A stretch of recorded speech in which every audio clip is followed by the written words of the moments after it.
logistics in North America. Had some crazy conversations this week. There was a situation where there was a fake carrier that decided to act as if they were an actual legitimate carrier.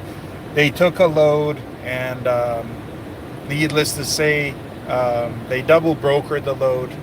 They were not a legitimate carrier. They ended up trying to cross the border.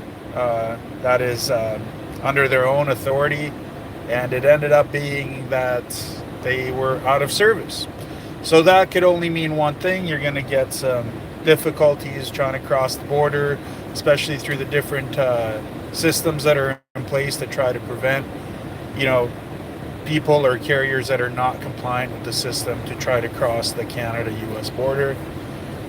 I don't know what's up with these people. I don't know how they can just go about their business in this way, thinking that this would be a legitimate way that they could try to scam somebody out of money. I don't understand it. So there's that. In addition to this, there was a situation where there was a load that was supposed to be delivered by a dry van, picked up West Coast, go East Coast, and this load ended up being put on a container on a train, unauthorized railing or unauthorized intermodal transportation. So that was not fun, trying to recover the container from a random yard slash station. And luckily that got resolved, but people just aren't paying attention. People aren't properly going about their business to try to get shipments where they need to go and to actually do what they say they will do.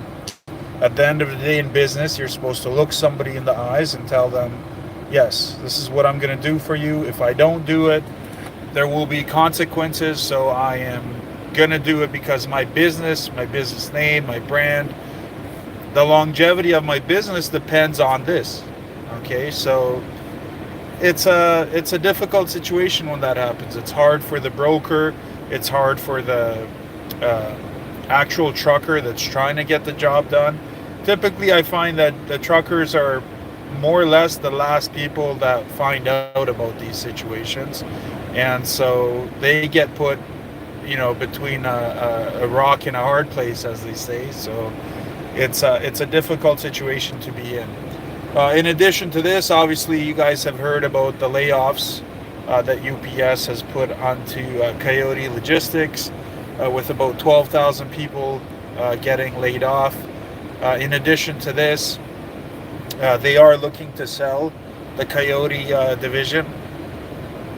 I don't really have much to say about Coyote in terms of them being a company that I would want to, solicit as a good place of business, because they've done more harm to the industry than good. They've come into play many years ago, and they just try to lowball everybody. They try to lowball everybody under the sun, and that's not the right way to go about doing business. I don't think that going in and offering $1 a mile to the shipper and getting rid of all the brokers that are actually quoting the right way by actually going to trucking companies and owner operators and figuring out where they need to be in a legitimate scenario. But they come in because they have a few computer systems in their office, and they think that just because the computer system says, yeah, we are confident at $1 a mile, that this is where we can be and this is what we should take it for. I can't tell you how many times I've bailed them out as a carrier, doing loads for them, and actually taking a load well above the posted rate. So they would post a rate of $700 because they took it from the shipper for $800 on, let's say, 400 miles, 500 miles. That's not enough money, especially on cross-border freight, where we also have tolls that we have to pay. And in addition to that, most of the time in these specific cities, like for example Toledo, Ohio, a lot of Canadian companies deadhead and drive empty from Windsor or from London or from even Toronto down to Toledo to pick freight up. So it's a really difficult situation when we have these loads being posted at $800, 500 miles. I'm not running it at $800. I'm not going to do that. If you want me to assist you, you know what? If we have a great relationship going, sure, you know what? I will even eat some money to help you out. But when it comes to standard terms and agreements, for me to go out of my way and do a load of 500 miles for $800 for you, that's not going to happen. So I would go to them typically and say $2,500. You want us to get it done, we're going to deadhead 300 miles. We're going to pick it up and get it exactly when you need it to your customer. No questions asked, hourly updates, automatic tracking, the whole link, the whole 9 yards, right? So I tell them that we take full responsibility for the entire thing. If we don't meet our requirements, the load is free. So that's how we run our business. That's how businesses should be run when it comes to the trucking side of things. So I don't have much to say about Coyote. I'm not sad that they're, almost going out of business or anything like that, because they've been more harmful to the industry than good. If anything that they've done well for us is to teach us to not take cheap freight, and more will follow in this year. 2024 won't be as shiny as some may think, just because in January, we saw the polar vortex a little bit creep in. We saw some weather events. So what happened? Rates went up in a lot of lanes. Okay, a lot more than what they were in December or November, or October, and so on and so forth. So when that happens, we are more than inclined to think that, yeah, sure, looks like the industry is changing. We're now going to see rates at $3 a mile standard and $4 a mile standard, and it's not going to go back to what it was in December. That's the furthest thing from the truth. There's still very high inventories for a lot of shippers. There's a lot of low new orders coming in as well. The import-export stuff is hit or miss in a lot of areas. So, we got to really go lean into it when it comes to trying to expand trucking companies or expanding our brokerages, because there's not enough loads in the system to satisfy the amount of carriers that are in the system as well. So we will have to see, unfortunately, a lot more bankruptcies, a lot more layoffs, and a lot more shuttering of operations for us to go back to somewhat of a resemblance of normal when it comes to rates. Sure, one-off loads, you can find those any day of the week. Even in this industry, if you get the right relationships going, yeah, there are still loads that need to move under urgent, time-critical, expedited needs that can go on a dry van, a reefer, a flatbed, a step deck, and so on and so forth. Not just the smaller units, your cargo vans and your sprinters and your straight trucks, but I'm talking like the larger standard units out there. If you have the right relationships and you know where to look for, there are still loads that are paying well, very well. But you're not going to find them out on DAT. You're not going to find them on Truck Stop. You're not going to find them on Doft or 123 Load Board or LoadLink, for example. Those aren't going to be posted on there. Again, 80% of loads that are ever booked are covered because of relationships, right? I know you, so I reach out to you. I call you, I text you, I send you a telegram. Maybe you're in a telegram group where I send load offers to, or someone else may send load offers to. So from that perspective, yes, there are still loads, but they're only loads that are available for people that have relationships with their shippers, with their brokers, and respectively the carriers that are involved in there, and likewise the owner operators as well. But very seldom will you see these $3, $4, $5, $6 a mile loads posted on load boards. And running your business just based off of them is not going to be a recipe for success moving forward, especially in the long run. But this week has been crazy when it comes to the amount of difficulties people are having, especially when it comes to this double brokering stuff, loads being held hostage, insurance claims, and then, of course, all the business side of things, the economics of logistics when it comes to supply and demand.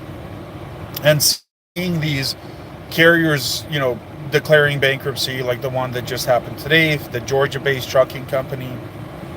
So it's a difficult place to be in right now.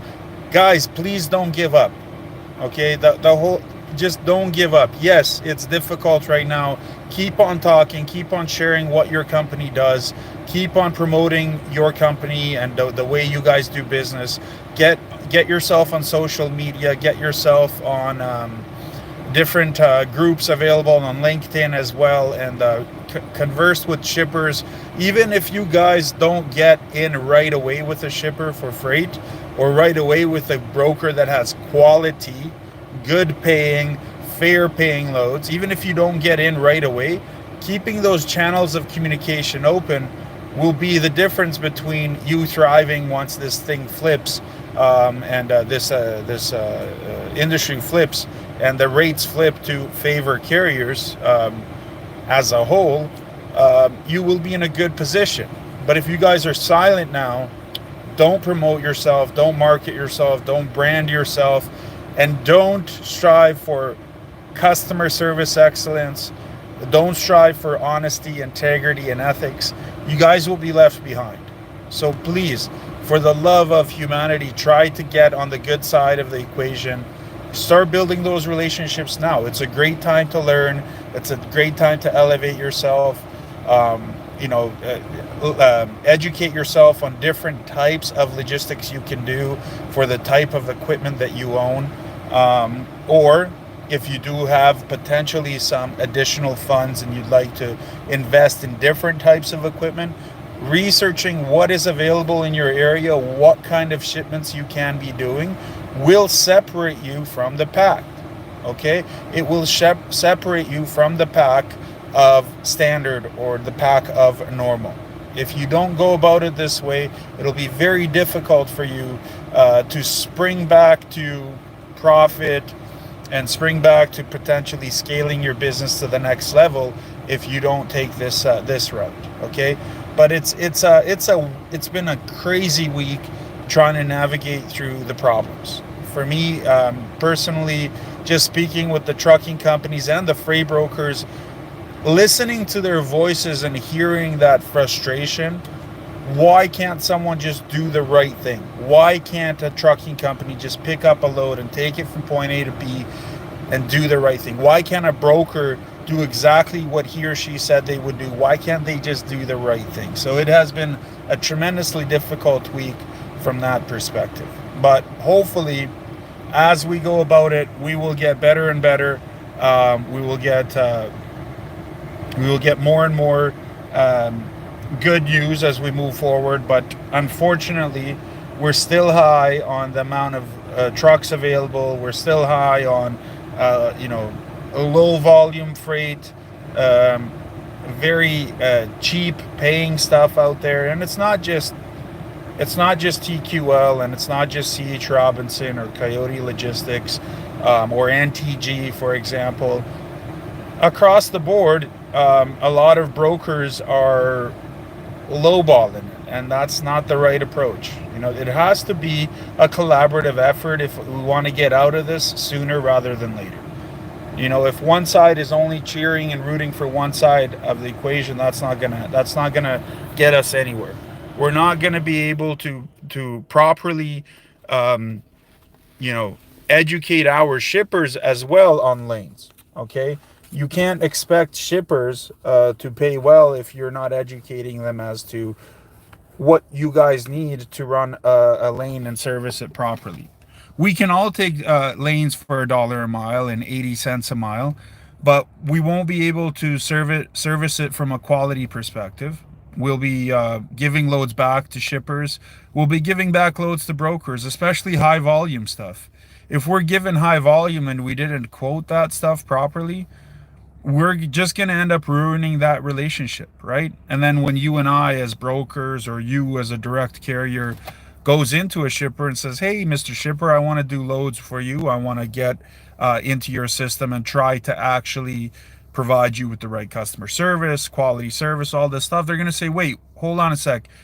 You're a broker, or wait, you're from that specific city? Because there's some cities that have, that are very much tied to you know, double brokering scams, fraud, and so on and so forth. So people are more scared to onboard you, to get you registered as a provider, as a service provider. For example, if you tell someone you're from Glendale, California, or you're from Miami, Florida, they're gonna ask for more proof that you are who you say you are and that you're gonna do what you say you will do. Okay, so from that perspective, there's a lot of due diligence that goes from that end. Okay, so when you go to a shipper and you say, "Oh, I want to do business with you," blah blah blah blah blah, they're gonna say, "Wait a second, you're from Glendale and you're a broker. That's not happening. We're not doing business together." Or wait, you're from Miami. We don't work with brokers out of Miami, right? And this is actually what's happening in North America when it comes to trucking and logistics. So, guys, please do your due diligence in everything that you do. It's been a wild week. I'm wondering what next week's gonna hold. We're supposed to have this high pressure system stick around the plains of America, so north and south central plains, the Midwest part of the USA. We're not supposed to get crazy severe weather, maybe just in southern Texas, uh, places like Louisiana, Mississippi, Alabama, northern Florida, South Carolina, like that stretch going out eastward. We're supposed to get some severe weather, but nothing to write home about. Other than that, the high pressure ridge is really keeping all the storms in California and pushing them up towards Portland, Oregon, and Seattle, Washington, Vancouver, BC. So anything that's to the east of that, and moving over towards Chicago and Detroit and respectively Toronto, Buffalo, and stuff, that's all going to be crystal clear of any kind of snow-related event. So we'll see what this week and the next 14 to 17 days holds in store for us when it comes to prices. And this will be a telltale sign whether or not rates have actually improved, or whether the weather related event was the only reason we saw a blimp in the last 10 days to 14 days of January, where rates were in a lot of lanes relatively respectful for a lot of trucking companies out there. So we'll see what happens, but guys, please just be ethical, do the right thing. Like I sound like a broken record, but it's stressful, man. Even I try to help these guys out that were dealing with this stuff to get their loads covered and moved, and get these carriers to answer their phones, and get the fake brokers to just get them out of system. Um, but it's hard, man. It really puts a person down. Like psychologically, it's difficult to deal with. This industry has a lot of ups and downs. It's not just one linear path of success. There's a lot of, really good and high times, and a lot of a lot of rock bottom type of feeling when it comes to certain carriers from certain cities, or brokers from certain areas, whatever the case may be. But you guys, God bless you guys, and thanks for watching. And like, subscribe, and share to the channel. And looking forward to conversing with more of you moving forward here in this new year. So respect. Let's keep going, and stay positive, guys. Stay positive on everything that there is in this industry to actually stay positive about. All right. Thank you.